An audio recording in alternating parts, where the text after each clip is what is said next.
హైదరాబాద్ నగరంలో శాంతి భద్రతలను మరింత పటిష్టం చేయడంలో భాగంగా శుక్రవారం అర్ధరాత్రి ఆపరేషన్ కవచ్ పేరుతో నగర పోలీస్ కమిషనర్ సజ్జనార్ ఆధ్వర్యంలో నగర వ్యాప్తంగా నాకం బందీని నిర్వహిస్తున్నారు.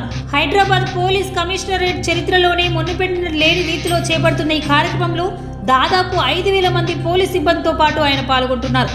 ఏకకాలంలో 150 కీలక ప్రాంతాల్లో ముమ్మర తనిఖీలు చేపడుతున్నారు.